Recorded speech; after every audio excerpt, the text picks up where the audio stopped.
નારી તું નારાયણી, કુદરતની અદ્વિતીય રચના એટલે કે નારી.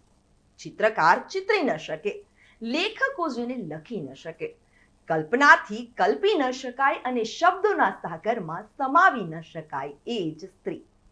આપણા ઇતિહાસમાં ઘણી અમર નારી પાત્રો જોવા મળે છે. તો આજના આ વિશ્વ મહિલા દિવસ એટલે કે નારીઓના દિવસે આજે આપણે તેમના વિશે જ વાત કરીશું. નમસ્કાર, હું છું મિત્તલ અને આપ જોઈ રહ્યા છો ચક્રવાત ન્યૂઝ. આજે વિશ્વ મહિલા દિવસે મહિલાઓ સાથે જોડાયેલા દરેક મુદ્દા પર ખુલીને ચર્ચા કરવામાં આવે છે.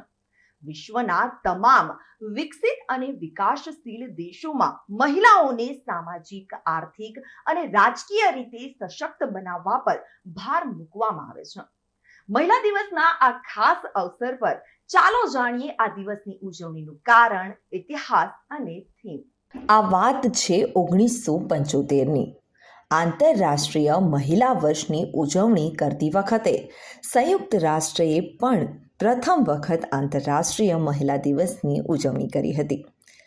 2 વર્ષ પછી એટલે કે 1977માં UN જનરલ એસેમ્બલીએ તમામ સભ્ય દેશોને બોલાવ્યા અને 8 માર્ચને મહિલા અધિકાર દિવસ તરીકે જાહેર કર્યો. જોકે તેનો ઇતિહાસ ઘણો જૂનો છે. અમેરિકન સોશિયાલિસ્ટ પાર્ટીએ પહેલીવાર 28 ફેબ્રુઆરી 1909ના રોજ મહિલા દિવસની ઉજવણી કરી હતી અને અહેવાલો અનુસાર 20મી સદીમાં અમેરિકા અને યુરોપમાં કામદારોના આંદોલન વચ્ચે આંતરરાષ્ટ્રીય મહિલા દિવસનો જન્મ થયો હતો. જોકે આ દિવસને ઘણા વર્ષો પછી ઓળખ મળી છે. આંદોલનમાં મહિલાઓએ માંગ કરી હતી કે તેમના કામના કલાકોની મર્યાદા નક્કી કરવામાં આવે. રશિયામાં મહિલાઓએ પ્રથમ વિશ્વ યુદ્ધના વિરોધમાં આ દિવસની ઉજવણી કરી હતી. આ દિવસ માટે મહિલાઓએ સ્ત્રી અને પુરુષના અધિકારો વચ્ચેના તફાવત સામે અવાજ ઉઠાવ્યો હતો. ત્યારે હવે પ્રશ્ન થાય કે શા માટે 8 માર્ચે જ કેમ મહિલા દિવસ તરીકે પસંદ કરવામાં આવ્યો?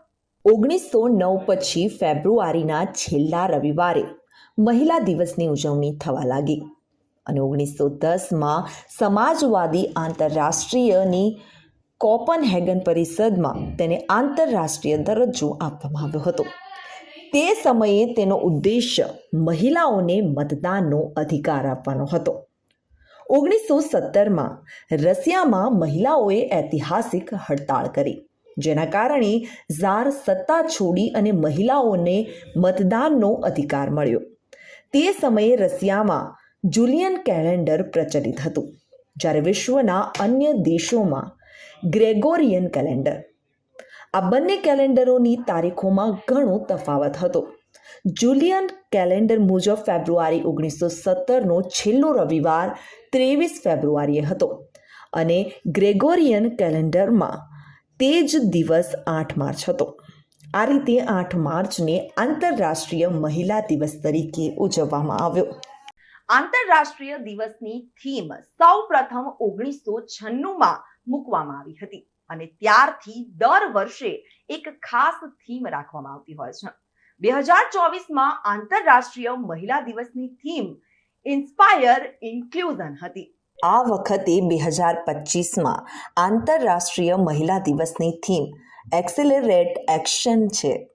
આ થીમ મહિલાઓ માટે સમાનતાને વેગ આપવા પર ધ્યાન કેન્દ્રિત કરવાની છે. આ થીમ દ્વારા મહિલાઓની સમાનતામાં અવરોધ ઊભી કરતી પ્રણાલીઓને દૂર કરવાના પ્રયાસો તેજ કરવાના છે. તેનો હેતુ બધા માટે સમાન અધિકારો અને તકો પ્રદાન કરવાનો છે.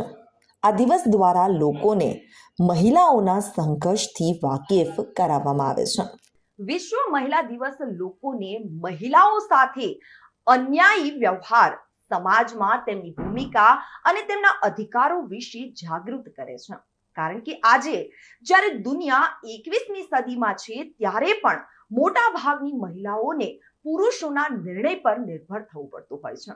તો આજના આ દિવસે આપણે સૌ મળી અને એક નિશ્ચય કરીએ કે આવનાર ભવિષ્યમાં આપણે આત્મવિશ્વાસ વધારી વિશ્વ ફલક પર પ્રસિદ્ધિ મેળવીએ.